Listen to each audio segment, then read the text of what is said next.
نؤمن به ونتوكل عليه ونعوذ بالله من شرور أنفسنا ومن سيئات أعمالنا من يهده الله فلا مضل له ومن يضلله فلا هادي له وأشهد أن لا إله إلا الله وحده لا شريك له وأشهد أن محمدا عبد الله ورسوله وقال الله تعالى في القرآن الكريم يا أيها الناس اتقوا ربكم الذي خلقكم من نفس واحدة وخلق منها زوجها وبث منهما رجالا كثيرا ونساء واتقوا الله الذي تساءلون به والأرحام إن الله كان عليكم رقيبا يا أيها الذين آمنوا اتقوا الله وقولوا قولا سديدا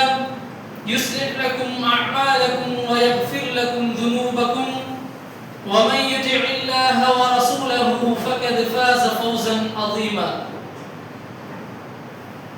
فإن أصدق الحديث كتاب الله وأحسن الهدي هدي محمد صلى الله عليه وسلم وشر الأمور محدثاتها وكل محدثة بدعة وكل بدعة ضلالة وكل ضلالة في النار أو كما كان نبينا صلى الله عليه وسلم رب اشرح لي صدري ويسر لي أمري واحلل عقدة من لساني يفقهوا قولي ربي زدني علما வார்த்தைகளில் மிகச்சிறந்த வார்த்தை அல்லாஹ்வுடைய வார்த்தை என்றும் வழிகாட்டுதலில் மிக நேரிய வழிகாட்டுதல் நம்முடைய தூதர் முஹம்மத் ஸல்லல்லாஹு அலைஹி வஸல்லம் அவர்களுடைய வழிகாட்டுதல் என்றும் இந்த மார்க்கத்தில் மிக மிக மோசமானது இந்த மார்க்கத்திலே புதுமைகளை உண்டாக்குவது ஒவ்வொரு புதுமையான காரியமும் வழிகேடு ஒவ்வொரு வழிகேடும் உங்களை நாளை நரகத்திற்கு கொண்டு போய் சேர்க்கும் என்று நம்முடைய தூதர் முஹம்மத் ஸல்லல்லாஹு அலைஹி வஸல்லம் அவர்கள் இந்த ஒட்டுமொத்த முஸ்லிம் சமுதாயத்திற்கும் தங்களுடைய அனைத்து உபதேசங்களின் பொழுதும் நினைவுபடுத்திய இந்த நபிமொழியை இந்த அல்லாஹ் நமக்கு அருள்புரிந்திருக்கக்கூடிய இந்த ஜும்ஆவுடைய நேரத்திலே நினைவுபடுத்திக் கொண்டவனாக என்னுடைய உரையை ஆரம்பம் செய்கின்றேன். கண்ணியத்திற்குரிய அல்லாஹ்வுடைய நல்லடியார்களே, சகோதர சகோதரிகளே, அல்லாஹ்வுடைய மாபெரும் கிருபையினால் அல்லாஹ் இந்த உலகத்திலே நம்மை மாபெரும் நிஅமத்தாக இருந்து கொண்டிருக்கக்கூடிய இந்த தீனுல் இஸ்லாத்தில் அதிலும் குறிப்பாக பிதஅத்களை புறக்கணித்து சுன்னாக்களை முற்றிலுமாக பின்பற்றக்கூடிய தௌஹீத் என்ற கொள்கையிலே ஷிர்கை விட்டும் தூரமானவர்களாக பிதஅத்தை விட்டும் அதை சிந்தித்து அதை விட்டும் மக்களை எச்சரிக்கக்கூடியவர்களாக நம்மை அல்லாஹ் நம்முடைய சிந்தனைகளை சீர்படுத்தி இருக்கிறார். அல்ஹம்துலில்லாஹ். அப்படிப்பட்ட இந்த மார்க்கத்திலே பயணித்துக் கொண்டிருக்கக்கூடிய நாம் நம்முடைய மார்க்கத்தை தெரிந்து கொண்டிருக்கக்கூடிய அந்த மார்க்கத்தினுடைய கல்வியினுடைய பரவல்கள் இன்றைக்கு சமூகத்திலே அதிகமாக இருந்து கொண்டிருக்கக்கூடிய ஒரு மார்க்கத்தை ஒருவர் படிக்க வேண்டும் என்று சொன்னால் அவர் எங்கிருந்து வேண்டுமானாலும் எந்த இடத்திலிருந்து வேண்டுமானாலும் கல்வியை தூய்மையான வடிவில் முன்னிருந்த நம்முடைய மூதாதையர்களுக்கு கிடைக்காத அமைப்பில் இன்றைக்கு குர்ஆன் ஹதீஸ்களை திட்ட தெளிவாக எது எப்படி விளங்கிக் கொள்ள வேண்டுமோ அந்த அடிப்படையிலே அப்படியே படிக்கக்கூடிய ஒரு சூழலை அல்லாஹ் நமக்கு தந்திருக்கிறார். ஆனால் இன்றைக்கு எத்தனை கல்விகள் நமக்கு மத்தியிலே நாம் படித்திருந்தாலும் எத்தனை உபதேசங்கள் நமக்கு சொல்லப்பட்டிருந்தாலும் நம்முடைய செயல்பாடுகளிலே நம்முடைய அமல்களிலே நம்முடைய இபாதத்துகளிலே ஒரு தொய்வு நிலையை நாம் பார்க்கிறோம். நம்முடைய ஈமானிலே ஒரு வறுமையை காண்கிறோம். நம்முடைய தக்வாவிலே ஒரு பின்னடைவை இந்த சமூகத்திற்கு மத்தியிலே நாம் இனம் காண முடிகிறது என்று சொன்னால் அதற்கான அடிப்படையாக இந்த மார்க்கத்தில் சில விஷயங்களை நாம் தெரிந்து கொள்ள கடமைப்பட்டிருக்கிறோம். காரணம் அல்லாஹ் ரப்புல் ஆலமீன் குர்ஆனிலே சொல்லி காட்டுகிறார், வலவ் அலிமல்லாஹு ஃபீஹிம் கைரன், அல்லாஹ் ஒரு கூட்டத்திற்கு ஒரு மனிதருக்கு நலவை நாடுகிறான் என்பதற்கான அடையாளமாக அல்லாஹ் சொல்லித் தருகிறான். லஅஸ்மஅஹும், அவர்களை இந்த மார்க்கத்தை குறித்த செய்திகளை கேட்க செய்வார். மார்க்கத்தினுடைய காரியங்களை செய்யக்கூடிய ஆர்வத்தை அவருடைய உள்ளத்திலே அல்லாஹ் உதிக்க செய்வார். அதுதான் ஒரு மனிதனுக்கு அல்லாஹ் நலவை நாடுகிறான் என்பதற்கான அடையாளம் என்பதாக அல்லாஹ் குர்ஆனிலே சொல்லி காட்டுகிறார். அப்படியாக அல்லாஹ்வுடைய அருளை தேட வேண்டிய முஸ்லிம்கள், அல்லாஹ்வுடைய மார்க்கத்தை படித்து தெரிந்து புரிந்து நம்முடைய வாழ்க்கையை அமல்படுத்த வேண்டிய முஸ்லிம்கள் இன்றைக்கு அதை பொருட்படுத்தாதவர்களாக, பெரும்பான்மையான மக்கள் இஸ்லாத்தை புறக்கணித்தவர்களாக, மார்க்கத்தை கலிமாவை மட்டும் சொல்லிக்கொண்டு செயல்பாடுகளை புறக்கணித்த நிலையிலே அறிந்தோ அறியாமலோ அந்த சிந்தனையிலே அந்த மக்கள் இருந்து கொண்டிருக்கிறார்கள். நஊது பில்லாஹி மின்ஹு. அல்லாஹ் நம்மை பாதுகாக்க வேண்டும். அப்படி அல்லாஹ்வுடைய பொருத்தத்தையும் அல்லாஹ்வுடைய நாளை மறுமையிலே அல்லாஹ் என்னிடத்தில் கேட்கப்படக்கூடிய அந்த கேள்விகளையும் அல்லாஹ் ஏற்படுத்தி வைத்திருக்கக்கூடிய அந்த சொர்க்க நரகத்தையும் ஒரு முஸ்லிம் அதிகமாக தெரிந்து கொள்ள வேண்டும். அதிகமாக அதை குறித்த எச்சரிக்கையான விஷயங்களை அவன் நினைவுபடுத்திக் கொள்ள வேண்டும். அல்லாஹ் குர்ஆனிலே சொல்லி காட்டுகிறான், வதக்கிர் ஃபஇன்ன ذிக்ரா தன்ஃபஉல் முஃமினீன். நீங்கள் முஃமின்களுக்கு நினைவுபடுத்துங்கள். அவர்கள் இந்த உலகத்தினுடைய வேகத்திலே ஓடிக்கொண்டிருக்கிறார்கள். உலகத்தினுடைய பொருளாதாரத்தின் பின்னால் அவர்கள் கண்மூடித்தனமாக சென்று கொண்டிருக்கிறார்கள். வதக்கிர், நீங்கள் அவர்களுக்கு நினைவுபடுத்துங்கள். தன்ஃபஉல் முஃமினீன், அல்லாஹ்வை உறுதியாக ஈமான் கொண்ட மக்களுக்கு அது பயனளிக்கும் என்பதாக அல்லாஹ் சொல்லி காட்டுகிறார். அப்படியானால் அல்லாஹ் பல விஷயங்களை அடிப்படையாக இந்த மார்க்கத்திலே சொல்லி இருந்தாலும் கூட அல்லாஹ்வுடைய தூதர் ஸல்லல்லாஹு அலைஹி வஸல்லம் அவர்களும் அல்லாஹ் குர்ஆன் நெடுகிலும் ஒரு காரியத்தை குறித்து நீங்கள் இதை செய்தால் அல்லாஹ்வுடைய அருளை பெற்றுக் கொள்வீர்கள், அல்லது இந்த இடத்திற்கு நீங்கள் செல்லாமல் இருப்பதற்கு என்னவெல்லாம் செய்ய வேண்டும் என்பதாக அல்லாஹ் நரகத்தை குறித்து அதிகமான இடங்களிலே சொல்லி காட்டுகிறார். நரகம் என்று சொன்னால் நாம் நம்முடைய மனக்கணக்கிலே வைத்திருக்கக்கூடிய அளவுகோலில் இருக்கக்கூடிய இடம் அல்ல. அது மிகவும் கொடுமையான, மனிதனுடைய சிந்தனையால் சிந்திக்க முடியாத அளவிற்கு மிக மோசமான ஒரு இடம். அல்லாஹ் குர்ஆனிலே சொல்லி காட்டுகிறார். சூரத்துல் முத்தஸிருடைய 26வது வசனத்திலே அல்லாஹ் பேசுகிறார். சஉஸ்லீஹி ஸகர், அந்த நரகத்திலே ஒரு நரகம் இருக்கிறது. இந்த நரகம் சகர் என்ற நரகம். வமா அத்ராக மா சகர், அந்த சகர் என்ற நரகம் என்றால் என்ன? அல்லாஹ் கேட்கிறார். கேட்டுவிட்டு அல்லாஹ் சொல்கிறார் பதிலே, லா துபகி வலா ததர், அதிலே போடப்பட்ட எவரையும் அது மிச்சம் வைக்காது. அது மிச்சம் வைக்காமல் எரித்து பொசுக்கி அவனை இல்லாமலாக்கிவிடும். அப்படிப்பட்ட தன்மையில் இருக்கக்கூடியதுதான் நரகம். அல்லாஹ்வுடைய குர்ஆனிலே நீங்கள் பார்க்கலாம். அல்லாஹ் சொல்லி காட்டுகிறார், யா அய்யுஹல்லதீன ஆமனூ, அல்லாஹ்வை ஈமான் கொண்டவர்களே, கூ அன்ஃபுஸகும், உங்களை நீங்கள் பாதுகாத்துக் கொள்ளுங்கள். உங்களை தொழுவதன் மூலமாக, இபாதத் செய்வதன் மூலமாக, சதக்காக்கள் கொடுப்பதன் மூலமாக, அல்லாஹ்வுடைய வரம்புகளை மீறாமல் ஹலால் ஹராம் பேணுவதன் மூலமாக, கூ அன்ஃபுஸகும், உங்களை நீங்கள் பாதுகாத்துக் கொள்ளுங்கள். வ அஹ்லீகும் நாரா, அடுத்தபடியாக அல்லாஹ் சொல்கிறான், உங்களுடைய குடும்பத்தார்களை பாதுகாத்துக் கொள்ளுங்கள். ஏன் தெரியுமா? ஏன் அல்லாஹ் அப்படி சொல்லி காட்டுகிறான்? யா அய்யுஹல்லதீன ஆமனூ கூ அன்ஃபுஸகும் வ அஹ்லீகும் நாரா. ஏன் என்று சொன்னால் அந்த நரகத்தினுடைய எரிபொருளாக இருக்கக்கூடியவர்கள் மனிதர்களும் கற்களும் தான். அல்லாஹ் பாதுகாக்கணும். இப்படிப்பட்ட ஒரு மோசமான அந்த நரகத்தை விட்டு அல்லாஹ் நம்மையும் நம்முடைய குடும்பத்தாரையும் பாதுகாக்க வேண்டும். அல்லாஹ்வுடைய தூதர் ஸல்லல்லாஹு அலைஹி வஸல்லம் அவர்கள் சொன்னார்கள், இந்த நரகத்திலிருந்து நீங்கள் எப்படி பாதுகாப்பு தேட வேண்டும் தெரியுமா? அல்லாஹ்வுடைய தூதர் ஸல்லல்லாஹு அலைஹி வஸல்லம் அவர்கள் சொன்னார்கள், இத்தகுன்னார், அல்லாஹ்வை அஞ்சிக் கொள்ளுங்கள் என்று அல்லாஹ்வுடைய தூதர் பல இடங்களிலே சொல்லி இருக்கிறார்கள். ஆனால் அல்லாஹ்வுடைய தூதர் சொல்கிறார்கள், இத்தகுன்னார், நீங்கள் நரகத்தை அஞ்சிக் கொள்ளுங்கள். எந்த அளவுக்கு என்று சொன்னால், வலவு பிஷ்கி தம்ரா, பேரித்தம்பழத்தை கொடுத்தாவது நரகத்தை விட்டு உங்களை நீங்கள் பாதுகாத்துக் கொள்ளுங்கள்.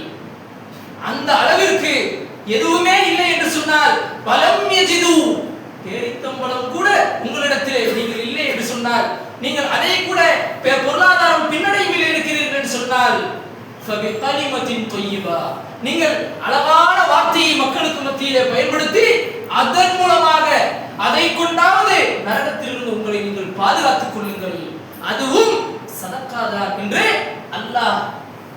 அல்லாஹ்வுடைய தூதர் ஸல்லல்லாஹு அலைஹி வஸல்லம் அவர்கள் சொல்கிறார்கள் என்று சொன்னால் எந்த அளவிற்கு ஒரு மோசமான ஒரு தங்குமிடமாக அந்த நரகம் இருக்கும் நாம் யோசித்து பார்க்க வேண்டும்.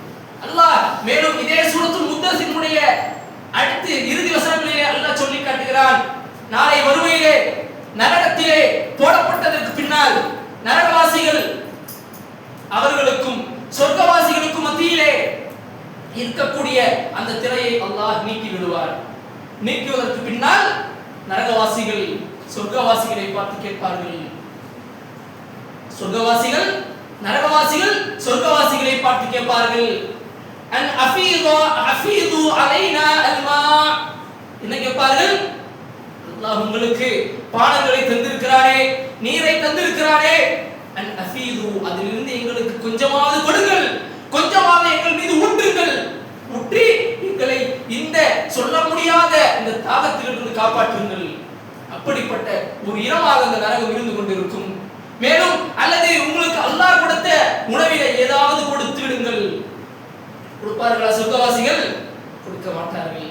அவர்கள் சொல்வார்கள் இன்னல்லாஹ ஹர்ரமஹுமா அலல் காஃபிரீன், என்ன சொல்வார்கள்? அல்லாஹ் இந்த இரண்டையும் நரகவாசிகளாக உங்களுக்கு அல்லாஹ் ஹராமாக்கி விட்டார். அல்லாஹ் இந்த உலகத்திலே நீங்கள் மனம் போன போக்கிலே அல்லாஹ்வுடைய பாதையில் செலவு செய்யாதவர்களாக, அல்லாஹ்வை மறந்தவர்களாக, அல்லாஹ்வை 5 வேளை பள்ளிகளிலே வந்து தொழாதவர்களாக இருந்தீர்களே, உங்களுக்கு என்ன? இந்த நரகத்திலே நீங்கள் அனுபவியுங்கள். உங்களுக்கு நீரும் கிடைக்காது, உணவும் கிடைக்காது. அல்லாஹ் இது இரண்டையும் ஹராமாக்கி விட்டார். அல்லாஹ் சொல்லி காட்டுகிறார், அந்த நரகவாசிகள் அந்த சொர்க்கவாசிகள் நரகவாசிகளிடத்திலே கேட்பார்கள், மா ஸலககும் ஃபீ ஸகர், இந்த நரகத்திலே ஏன் நீங்கள் இப்படி வேதனையிலே ஏன் ஈடுபடுத்தப்படுகிறீர்கள்? மலக்குமார்கள் ஏன் உங்களை இவ்வளவு வேதனையிலே ஏற்படுத்துகிறார்கள்? அப்பொழுது அந்த நரகவாசிகள் சொல்வார்கள், காலு லம் நகு மினல் முஸல்லீன், என்ன சொல்வார்கள்? நாங்கள் தொழக்கூடியவர்களாக இல்லை. இப்பொழுது விட்டால் நாங்கள் அல்லாஹ்வை தொழக்கூடியவர்களாக மாறிவிடுவோம், சுஜூதில் இருந்து விடுவோம் என்று சொல்லப்படக்கூடிய அளவிற்கு நாங்கள் தொழாதவர்களாக இருந்தோமே, அல்லாஹ் எங்களுக்கு ஒரு வாய்ப்பை கொடுத்தால் நாங்கள் தொழக்கூடியவர்களாக மாறிவிடுவோம். ஆனால் வாய்ப்புகள் முடிந்து விட்டது, அவகாசங்கள் நிறைவுபடுத்தப்பட்டு விட்டது, அவர்களுக்கு வாய்ப்புகள் கொடுக்கப்படாது.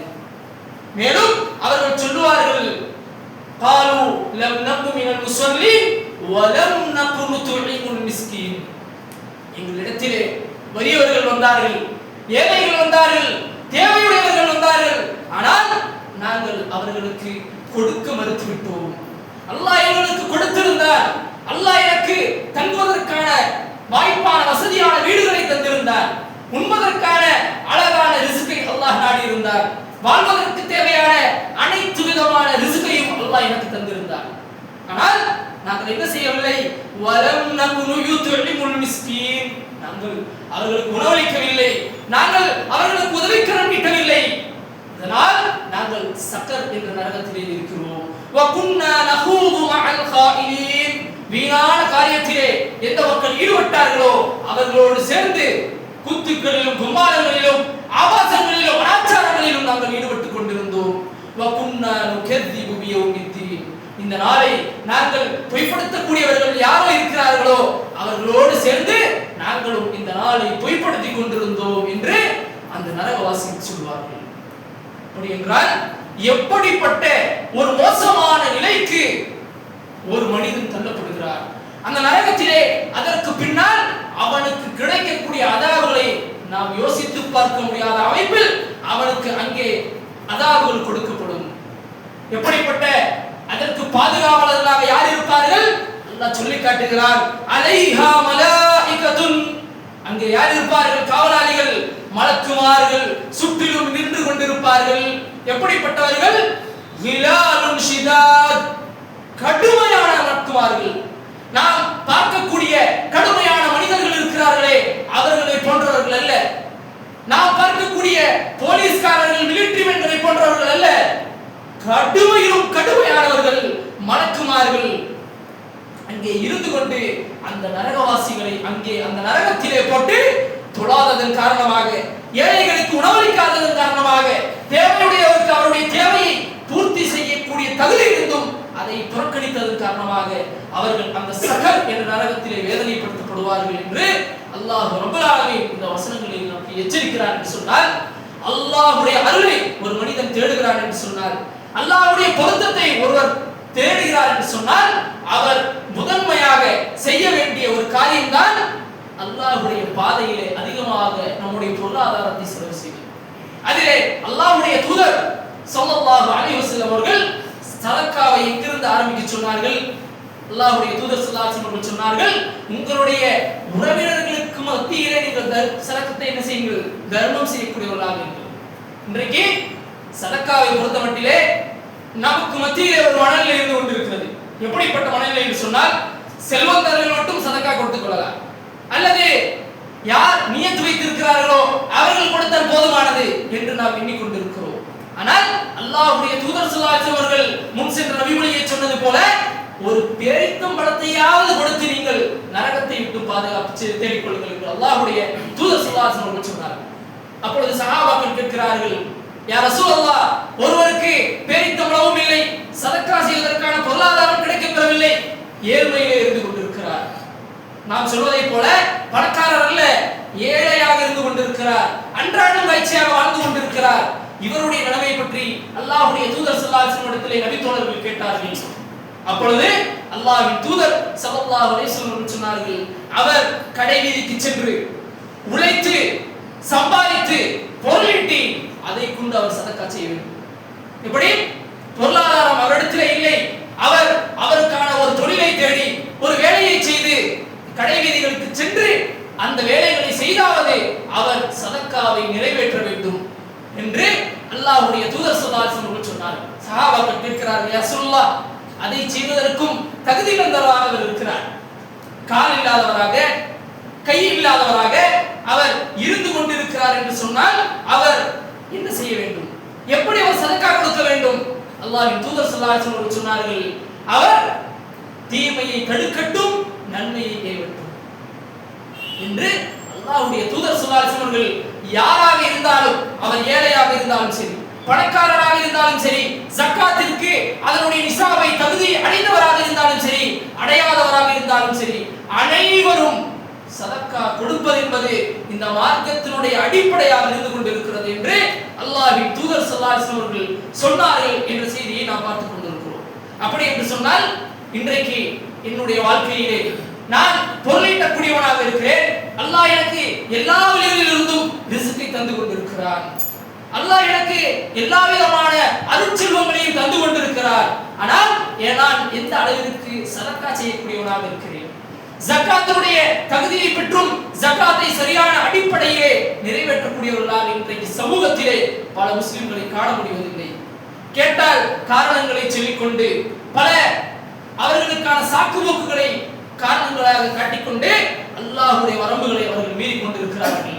ஆனால் அல்லாஹ்வுடைய தூதர் ஸல்லல்லாஹு அலைஹி வஸல்லம் அவர்கள் ஏழையாக இருந்தாலும் அவர் அல்லாஹ்வுடைய பாதையிலே செலவு செய்ய வேண்டும் என்பதாக வலியுறுத்தி இருக்கிறார்கள் சொன்னால், அதன் மூலமாக அந்த படுபயங்கரமான நரகத்திலிருந்து பாதுகாப்பு தேடிக்கொள்ளுங்கள் என்பதாக சொல்லி தந்திருக்கிறார்கள் என்று சொன்னால், இன்றைக்கு இந்த அல்லாஹ்வுடைய பாதையிலே செலவு செய்யக்கூடிய விஷயத்திலே பொதுபோக்கான ஒரு சமூகமாக நாம் மாறிக்கொண்டிருக்கிறோம். கேட்டால் என்னுடைய குடும்பத்திற்கு இது போதவில்லை என்று சொல்லிக்கொண்டு அல்லாஹ் நமக்கு வழங்கிய நிஅமத்துகளுக்கு நன்றி இழந்தவர்களாக இன்றைக்கு பல மக்களை பார்த்துக் கொண்டிருக்கிறோம். அல்லாஹ் பாதுகாக்க வேண்டும். ஆனால் அல்லாஹ்வுடைய தூதர் ஸல்லல்லாஹு அலைஹி வஸல்லம் சொன்னார்கள், உனக்கு உன்னுடைய தேவைக்கு எஞ்சியதை நீ அல்லாஹ்வுடைய பாதையிலே செலவழி. இன்றைக்கு இந்த ஹதீஸை நாம் கேட்கிறோம். நம்முடைய உள்ளங்களிலே தோன்றக்கூடிய எண்ணம் என்ன? நான் சம்பாதிக்கக்கூடிய பொருளாதாரம் எனக்கே போதுமானதாக இல்லை, அப்படித்தானே? எவ்வளவு சம்பாதித்தாலும் போதுமானதாக இல்லை. இதுதான் இன்றைக்கு பெரும்பான்மையான மக்களுடைய மனநிலையாக இருந்து கொண்டிருக்கிறது. ஆனால் உலமாக்கள், ஆலிம்கள் இதற்கு விளக்கம் சொல்கிறார்கள். உனக்கு தேவை போக என்று சொன்னால், ஒரு மனிதனுக்கு தேவையானது அவனுக்கான உணவு, அவனுக்கான உடை, அவனுக்கான இருப்பிடம், இந்த மூன்றும் ஒருவருக்கு கிடைக்க பெற்று விட்டால் அவர் அந்த நாளுடைய நியமத்துகளை அடைந்து விட்டார். அந்த நிஅமத்துகளுக்கு மேலதிகமாக எதுவெல்லாம் இருக்கிறதோ எல்லாம் அல்லாஹ்வுடைய பாதையிலே கொடுப்பதற்கு தகுதியானது. ஆனால் இன்றைக்கு தங்குவிடம் என்று சொன்னால் எனக்கு வீட்டை கட்ட வேண்டும், என்னுடைய குழந்தைகளுக்கு கட்ட வேண்டும், என்னுடைய பேரன் பேத்திகளுக்கு கட்ட வேண்டும் என்று நம்முடைய ஆசைகளை வளர்த்துக் கொண்டிருக்கிறோம். அல்லாஹ்வுடைய தூதர் ஸல்லல்லாஹு அலைஹி வஸல்லம் சொன்னார்கள், ஒரு முஃமினுக்கு மகிழ்ச்சி தரக்கூடிய 4 விஷயங்கள், அதிலே ஒன்று அல் மஸ்கனுல் வாசி', விசாலமான வீடு. அல்லாஹ் சில நபர்களுக்கு அதை அருளி இருக்கிறார், அதற்கு அவர் நன்றி செலுத்த வேண்டும், அதற்காக அல்லாஹ்வுடைய பாதையிலே அவர் தர வேண்டும். ஆனால் அது யாருக்கு அல்லாஹ் தரவில்லையோ அது அல்லாஹ் எனக்கு நலவை நாடி இருக்கிறார் என்று பொருந்திக் கொண்டவர்களாக இருக்கக்கூடிய பொருளாதாரத்தை அல்லாஹ்வுடைய பாதையிலே செலவு செய்வதுதான் தனக்கு தேவைக்கு போக செலவு செய்வது என்று உலமாக்கள் நமக்கு விளக்கம் சொல்கிறார்கள் என்று சொன்னால், இன்றைக்கு பல காரணங்களை சொல்லிக்கொண்டு நம்முடைய பொருளாதாரங்களை எதற்கு செலவிடுகிறோம்? டூர்களுக்கு செல்வதற்கு, நம்முடைய வீடுகளை அலங்கரித்துக் கொண்டே செல்வதற்கு. எப்படி என்று சொன்னால், ஒரு மனிதர் ஒரு வீட்டை கட்டுகிறார், அதனுடைய வாசல்படி கொஞ்சம் அதனுடைய கால் வைக்கக்கூடிய அந்த இடம் தடுக்கக்கூடிய விதத்தில் இருந்து என்று சொன்னால் அதை எடுத்துவிட்டு மீண்டும் கட்டுவார். பிறகு மீண்டும் வீட்டுக்குள்ளே செல்வார். அவருக்கு ஏதாவது பிடிக்கவில்லை என்று சொன்னால் மீண்டும் அதை இடிப்பார், மீண்டும் மாற்றுவார். இப்படி பொருளாதாரத்தை நிலையில்லாத இந்த உலகத்திலே அதிகமாக வீண்விரயம் செய்யக்கூடிய மக்களை நாம் பார்த்துக் கொண்டிருக்கிறோம். அதே போல இன்னும் பிற உலக ஆதாயங்களுக்காக, உலகத்தினுடைய அந்த மோகங்களுக்காக சினிமாக்களிலே, பாட்டுக்களிலே, மியூசிக் கான்சர்ட்டுகளிலே இன்றைக்கு முஸ்லிம்கள் தங்களுடைய பொருளாதாரத்தை செலவழித்துக் கொண்டிருக்கிறார்கள். நான் அல்லாஹ் எதிலே செலவழித்து சொல்கிறான்? அல்லாஹ்வுடைய பாதையிலே நீங்கள் செலவு செய்யுங்கள், வரக்கூடிய ஏழைகளுக்கு செலவு செய்யுங்கள், யதீம்களுக்கு கொடுங்கள், விதவை பெண்களுக்கு கொடுங்கள். தேவை என்றாலும் கையை நீட்டி உங்களுக்கு மத்தியிலே கேட்காமல் கண்ணியத்தோடு வாழ்ந்து கொண்டிருக்கிறார்களே அவர்களுக்கு நீங்கள் கொடுங்கள் என்பதாக அல்லாஹ் சதக்காவை கொடுப்பதனுடைய அவசியத்தை நமக்கு வலியுறுத்தி தந்திருக்கிறார். ஆனால் இன்றைக்கு இதிலே கவனமற்றவர்களாக நாம் இருந்து கொண்டிருக்கிறோம். ஆனால் அந்த சஹாபாக்கள், நம்முடைய முன்னோர்கள், நம்முடைய ஸலஃபு ஸாலிஹீன்களை பற்றி அல்லாஹ் குர்ஆனிலே சொல்லி காட்டுகிறார். என்ன சொல்கிறார்? வலவ் கான பிஹிம் ஹஸாஸா, அவர்களுக்கு தேவை இருந்தாலும், அவர்களுக்கு தேவை இருக்கிறது, ஆனாலும் அவர் என்ன செய்கிறார்? ஒரு நபித்தோழர், அவருடைய வீட்டிற்கு ஒரு விருந்தினர் வருகிறார். வந்ததற்கு பின்னால் அல்லாஹ்வின் தூதர் ஸல்லல்லாஹு அலைஹி வஸல்லம் அவர்கள் அனுப்பிய ஒரு விருந்தினர் உண்பதற்கு அவருக்கும் அவருடைய குழந்தைகளுக்குமான உணவு மாத்திரமே இருந்து கொண்டிருக்கிறது. அந்த நேரத்திலே ஒரு விருந்தினரை அல்லாஹ்வுடைய தூதர் ஸல்லல்லாஹு அலைஹி வஸல்லம் அவர்கள் அனுப்பினார்கள். அவர் என்ன செய்தார்? விளக்கை அணைத்து அவருக்கு வைத்திருந்த, அந்த குழந்தைக்கு வைத்திருந்த உணவை அந்த விருந்தாளிக்கு கொடுத்தார். அதைத்தான் அல்லாஹ் குர்ஆனிலே இறக்கி காட்டுகிறான். அல்லாஹ் சொல்லி காட்டுகிறான், வயுக்திரூன அலா அன்ஃபுஸிஹிம் வலவ் கான பிஹிம் ஹஸாஸா, அவருக்கே இல்லை என்றாலும் அவர் அல்லாஹ்வுடைய பாதையிலே செலவு செய்தார். அந்த நபித்தோழரை சிறப்பித்து இறக்கப்பட்ட வசனம் தான் இந்த வசனம். அதே போல அல்லாஹ் ரப்பல் ஆலமீன் இன்னொரு வசனத்திலே அல்லாஹ் சொல்லி காட்டுகிறான், லன் தனாலுல் பிர்ர ஹத்தா துன்ஃபிகு மிம்மா துஹிப்பூன். குர்ஆனுடைய வசனம் இறக்கப்படுகிறது. யார் தங்களுடைய பொருளாதாரத்தை, தாங்கள் விரும்பியதை அல்லாஹ்வுடைய பாதையில் கொடுக்கவில்லையோ அவர்கள் நன்மையை அடைய மாட்டார்கள் என்பதாக அல்லாஹ் வசனத்தை இறக்குகிறார். இறக்கியதற்கு பின்பாக அல்லாஹ்வுடைய தூதர் ஸல்லல்லாஹு அலைஹி வஸல்லம் அவரிடத்திலே ஒரு நபித்தோழர் ஓடி வருகிறார். யார் அந்த நபித்தோழர்? அபூ தல்ஹா ரலியல்லாஹு அன்ஹு. ஓடி வந்து அல்லாஹ்வுடைய தூதர் ஸல்லல்லாஹு அலைஹி வஸல்லம் அவர்களே, அல்லாஹ் இப்படி வசனத்தை இறக்கி இருக்கிறார், யார் தனக்கு பிடித்தமானதை அல்லாஹ்வுடைய பாதையில் கொடுக்கவில்லையோ அவர் நன்மையை ஒருபோதும் அடைய மாட்டார் என்பதாக அல்லாஹ் வசனத்தை இறக்கி இருக்கிறார். எனக்கு இந்த உலகத்திலே மிகவும் லாபம் தரக்கூடிய, எனக்கு மிகவும் பிடித்தமான ஒரு இடம் இருக்கும் என்று சொன்னால் என்னுடைய இந்த பைருஹா என்ற தோட்டம், மிகப்பெரிய ஒரு தோட்டம். அல்லாஹ்வுடைய தூதர் ஸல்லல்லாஹு அலைஹி வஸல்லம் அவர்கள் அந்த தோட்டத்திலே அவ்வப்போது சென்று நீர் அருந்தக்கூடியவர்களாக இருந்திருக்கிறார்கள், ஓய்வெடுக்கக்கூடியவர்களாக இருந்திருக்கிறார்கள். அப்படிப்பட்ட இன்றைக்கு நாம் கணக்கு போட்டு பார்த்தால் பல கோடி மதிப்பில் இருக்கக்கூடிய ஒரு சொத்து. அப்படிப்பட்ட அந்த பைருஹா தோட்டம் தான் இந்த உலகத்திலே எனக்கு பிடித்தமானது என்று அந்த நபித்தோழர் சொல்கிறார். அப்பொழுது அபூ தல்ஹா ரலியல்லாஹு அன்ஹு சொன்னார்கள், அல்லாஹ்வின் தூதரே, அல்லாஹ் யார் தனக்கு நேசிக்கக்கூடிய பொருளை அவனுடைய பாதையில் கொடுக்கவில்லையோ அவர் நன்மையை அடைய மாட்டார் என்று சொல்லி இருக்கிறானே, என்னுடைய இந்த பெரும் நேசத்திற்குரிய பெரும் லாபத்தை தரக்கூடிய இந்த பைருஹா தோட்டத்தை நான் அல்லாஹ்வுடைய பாதையில் கொடுக்கிறேன். இப்படி இன்றைக்கு நாம் இருக்கக்கூடிய ஒரு இடம் நமக்கு பிடித்தமான இடமாக இருந்து கொண்டிருக்கிறது, அல்லது தொழில் செய்யக்கூடிய ஒரு இடம் நமக்கு பிடித்தமான இடமாக இருந்து கொண்டிருக்கிறது. இன்றைக்கு இதே குர்ஆனுடைய வசனங்கள் நமக்கு மத்தியில் ஓதி காட்டப்படுகிறது. ஆனால் இதை கொடுப்பதற்கு நம்முடைய உள்ளங்கள் தயாராக இருக்கிறதா? ஆனால் அந்த நபித்தோழர் சொன்னார், யோசிக்கவில்லை, சிந்திக்கவில்லை, இது போய்விட்டால் என்னுடைய வாழ்வாதாரம் பாதிக்கப்படுமே என்று அவர் லாஜிக்கான கணக்குகளிலே மாட்டிக்கொள்ளவில்லை. அவர் அல்லாஹ்விடத்திலே நன்மையை எதிர்பார்த்தவராக, இந்த உலகம் தற்காலிகமானது என்பதை உணர்ந்தவராக அல்லாஹ்வுடைய பாதையிலே அதை கொடுத்தார். இந்த சம்பவத்தை நாம் அதிகமான ஒரு கேட்டிருக்கிறோம். ஆனால் இதற்கு பின்னால் அல்லாஹ்வின் தூதர் ஸல்லல்லாஹு அலைஹி வஸல்லம் அவர்கள் செய்த ஒரு செயல், அந்த நபித்தோழரை அல்லாஹ்வுடைய தூதர் ஸல்லல்லாஹு அலைஹி வஸல்லம் அவர்கள் அழைத்து இந்த பைருஹா என்ற தோட்டம், அந்த அபூ தல்ஹா ரலியல்லாஹு அவர்கள் அல்லாஹ்வுடைய தூதரிடத்திலே சொல்கிறார்கள், இதை உங்களுக்கு கொடுத்து விட்டேன், நீங்கள் இதை விற்று மக்களுக்கு செலவு செய்யவோ அல்லது இதை அப்படியே மக்களுக்காக பயன்படுத்தவோ நீங்கள் வைத்துக் கொள்ளுங்கள் என்பதாக சொன்னதற்கு பின்னால் அல்லாஹ்வின் தூதர் ஸல்லல்லாஹு அலைஹி வஸல்லம் அவர்கள் இந்த பைருஹா தோட்டத்தை அப்படியே எடுத்துக்கொண்டு மக்களுக்கு பயன்படுத்தவில்லை. மாறாக அல்லாஹ்வின் தூதர் ஸல்லல்லாஹு அலைஹி வஸல்லம் அவர்கள் சொன்னார்கள், அபூ தல்ஹாவே, இந்த பைருஹா தோட்டத்தை நீ என்ன செய், உன்னுடைய நெருங்கிய உறவினர்களுக்கு பிரித்து கொடுத்து. என்ன சொன்னார்கள்? அல்லாஹ்வுடைய பாதையிலே மிகப்பெரிய ஒரு சொத்து, மதீனாவிலே மிக லாபகரமான ஒரு இடம், ஒரு தோட்டம் பைருஹா. ஆனால் அந்த தோட்டத்தை அல்லாஹ்வுடைய தூதர், அவருடைய எண்ணத்தை அல்லாஹ்வுடைய தூதர் பார்த்தார்கள். அந்த அமலை அல்லாஹ் ஏற்றுக்கொண்டு விட்டார். ஆனால் அல்லாஹ்வுடைய தூதர் ஸல்லல்லாஹு அலைஹி வஸல்லம் அவர்கள் அந்த பைருஹாவுடைய தோட்டத்தை அவருடைய நெருங்கிய உறவினர்களுக்கு பிரித்து கொடுக்குமாறு கட்டளையிட்டார். அதற்கு பின்னால் அபூ தல்ஹா ரலியல்லாஹு அவர்கள் அவருடைய அந்த பைருஹா தோட்டத்தை, தான் வைத்திருந்த தன்னுடைய சொத்தை தன்னுடைய உறவினர்களுக்கு பிரித்து கொடுத்தார். அல்லாஹ், இன்றைக்கு நாம் நம்மிடத்தில் இருக்கக்கூடிய ஒரு சிறிய இடத்தை நம்முடைய உறவினர்களுக்கு பிரித்து கொடுப்போமா? சிந்திக்க கடமைப்பட்டிருக்கிறோம். ஆனால் அபூ தல்ஹா ரலியல்லாஹு அவர்கள் தனக்கு மிகவும் பிடித்தமான அந்த பைருஹா தோட்டத்தை தன்னுடைய நெருங்கிய உறவினர்களுக்கு பிரித்து கொடுத்தார் என்று பார்க்கிறோம். அப்படியானால் முதன்மையாக நெருங்கிய உறவினர்களுக்கு நீங்கள் சதக்கா செய்யுங்கள் என்பதை அல்லாஹ்வுடைய தூதர் இந்த செய்தியின் மூலமாக உணர்த்தினார்கள் என்பதை நாம் பார்த்துக் கொண்டிருக்கிறோம். அப்படியானால் எந்த அளவிற்கு அந்த நபித்தோழர்கள் தங்களுடைய அந்த அல்லாஹ்வுடைய பாதையிலே சதக்கா செய்வதை தங்களுடைய தார்மீக கடமையாக உணர்ந்திருந்தார்கள். போரினுடைய சம்பவங்களை நாம் படித்திருக்கிறோம்.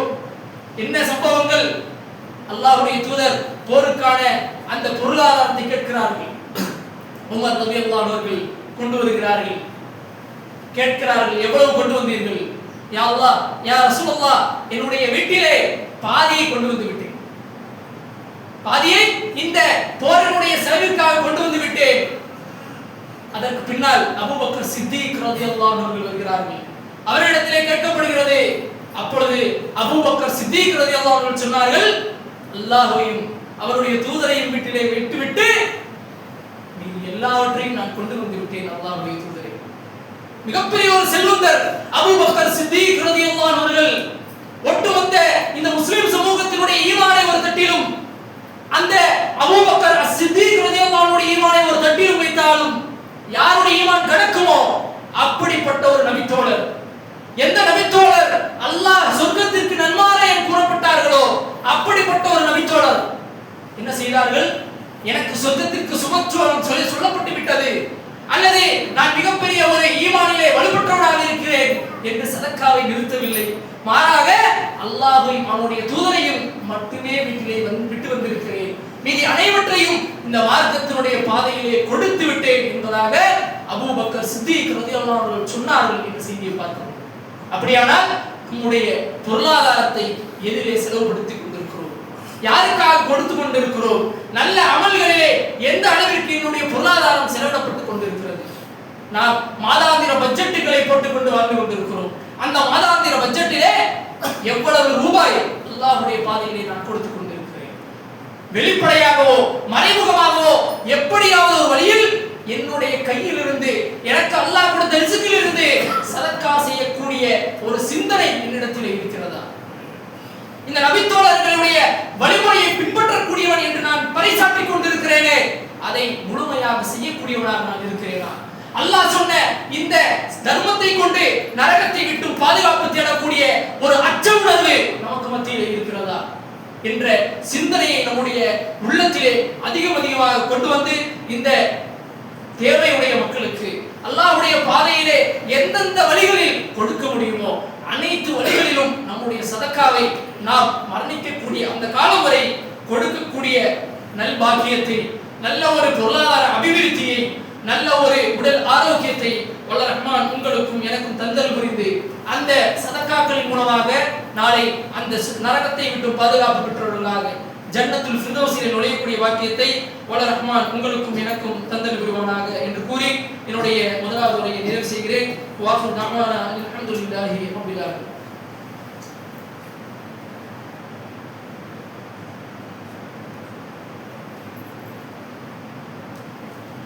إن الحمد لله نحمده ونصلي على رسول الكريم أما بعد.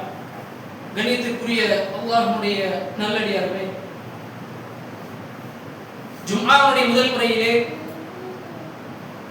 ஒரு முஸ்லிம் அல்லாஹ்வுடைய அருளை பெற வேண்டும் என்று சொன்னால் அடிப்படையான ஒரு குணம் அவனிடத்தில் இருக்க வேண்டும். அந்த குணம்தான் அல்லாஹ்வுடைய பாதையிலே செலவு செய்தல்.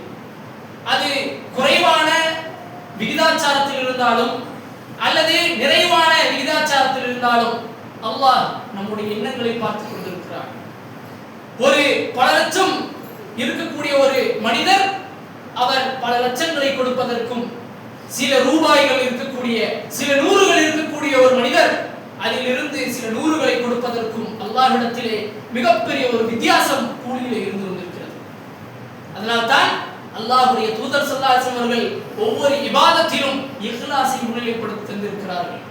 நாளை மறுமை நாளிலே 3 மனிதர்கள் அல்லாஹ்விடத்திலே கொண்டு வரப்படுவார்கள். அந்த 3 மனிதர்களை ஒருவர் செல்வந்தர். அல்லாஹ் அவருக்கு இந்த உலகத்திலே அனைத்து விதமான செல்வங்களையும் பொருளாதார வழிகளையும் அல்லாஹ் கொடுத்திருப்பார். அவர் அல்லாஹ்வுடைய பாதையிலே செலவு செய்திருப்பார், கொடுத்திருப்பார், மக்களுக்கு பயனளித்திருப்பார். ஆனால் அல்லாஹ்விடத்திலே கேட்பார், உனக்கு கொடுத்த பொருளாதாரத்தை கொண்டு நீ என்ன இந்த மக்களுக்கு பயனளித்தாய்? அவர் சொல்வார், யா அல்லாஹ், நீ கொடுத்த இந்த பொருளாதாரத்தை கொண்டு நான் இந்த காரியங்களில் ஈடுபட்டேன், மார்க்க பணிகளுக்காக செலவிட்டேன், மார்க்கத்தினுடைய காரியங்களுக்காக செலவிட்டேன் என்பதாக சொல்வார்.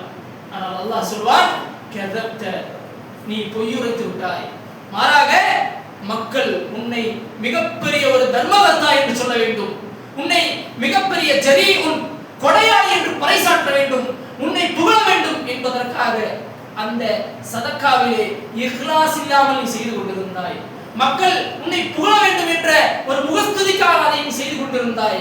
அதனால் அந்த கூலி உனக்கு கொடுக்கப்பட்டு விட்டது. உலகத்திலே மக்கள் உனக்கு அதற்கான கூலியை வழங்கிவிட்டார்கள். இன்றைய நாளில் உனக்கு எந்த கூலியும் கிடையாது என்று அல்லாஹ் அவரை மலக்குமார்களை சாட்டி நரகத்திலே முகம் குப்புற வீசி விடுவார் என்று அல்லாஹ்வுடைய தூதர் ஸல்லல்லாஹு அலைஹி வஸல்லம் சொன்னதாக இமாம் முஸ்லிம் அவர்கள் பதிவு செய்யக்கூடிய செய்தி.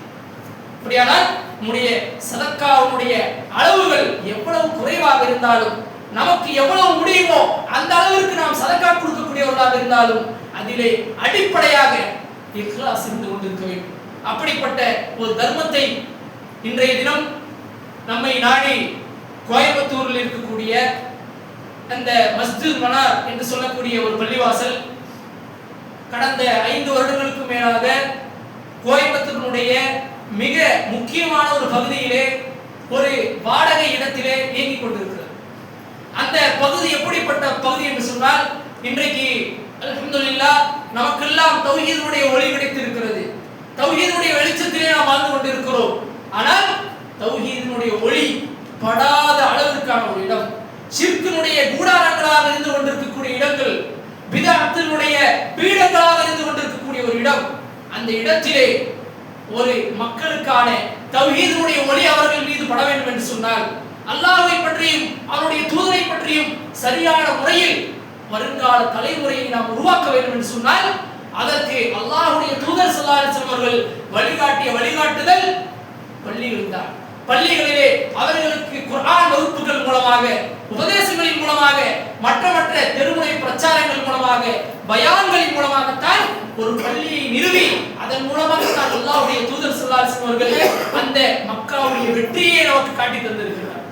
அந்த அடிப்படையில் மிக அவசியமாக அந்த இடத்திலே பள்ளி தேவைப்பட்டுக் கொண்டிருக்கிறது. ஆனால் தற்போதைய சூழல் அவர்கள் ஒரு இடம் வாங்க திட்டமிடப்பட்டு அதிலே ஒரு குறைவான தொகையே அவர்கள் அட்வான்ஸாக கொடுக்கப்பட்டிருக்கு. இன்னும் மிகப்பெரிய ஒரு தொகை 50 லட்சம் ரூபாய்க்கும் மேலாக அவர்கள் இன்னும் 2-3 மாதங்களுக்குள் கொடுக்கப்பட வேண்டிய ஒரு நிர்பந்தத்திற்கு அந்த மக்கள் ஆளாக்கப்பட்டிருக்கிறார்கள். ஆக அல்லாஹ்வுடைய பாதையில் செலவு செய்வது என்பது ஒருபோதும் நமக்கு நஷ்டத்தை பெற்றுத்தரும். அல்லாஹ்வுடைய தூதர் ஸல்லல்லாஹு அலைஹி வஸல்லம் சொன்னார்கள், நீங்கள் அல்லாஹ்வுடைய பாதையிலே பொருளாதாரத்தை கொடுத்தால் அதை அல்லாஹ் வளக்கரத்திலே பெற்று ஒரு ஆட்டுக்குட்டியை போல வளர்த்து நாளை மறுமையிலே பல மடங்காக உங்களிடத்திலே தரப்போகிறார். அதை கொண்டு நரகத்திலிருந்து பாதுகாப்பு பெறக்கூடியவர்களாக, அதை கொண்டு சொர்க்கத்திலே நுழையக்கூடியதுதான் நம்முடைய ஒரே நோக்கமாக இருந்து கொண்டிருக்கிறது. ஆகவே அல்லாஹ்வுடைய நல்லடியார்களே, தனவந்தர்களே, செல்வந்தர்களே, அல்லாஹ்வுடைய இந்த பள்ளி அந்த இடத்திலே நிறைவேற்றப்பட்டால், நிறுவப்பட்டால் அதிலே ஒரு முஸல்லி, ஒரு தொழுகையாளி தொழக்கூடிய ஒவ்வொரு தொழுகைக்கும் நமக்கு ஒரு பங்கு கிடைக்கும். ஒரு மாணவன் குர்ஆனை கற்றால் அதற்கான ஒரு பங்கு நமக்கு வந்து கொண்டே இருக்கும். நாம் மரணித்து விடுவோம், சதக்கத்துல் ஜாரியாவிலே வந்து நம்முடைய கணக்குகளிலே நன்மைகள் பெற்று தந்து கொண்டே இருக்கக்கூடிய ஒரு நிலையான நன்மையை பெற்று தரக்கூடிய சதக்கத்துல் ஜாரியாவான ஒரு பணியாக இந்த பள்ளியினுடைய கட்டுமான பணிகள் இருந்து கொண்டிருக்கிறது.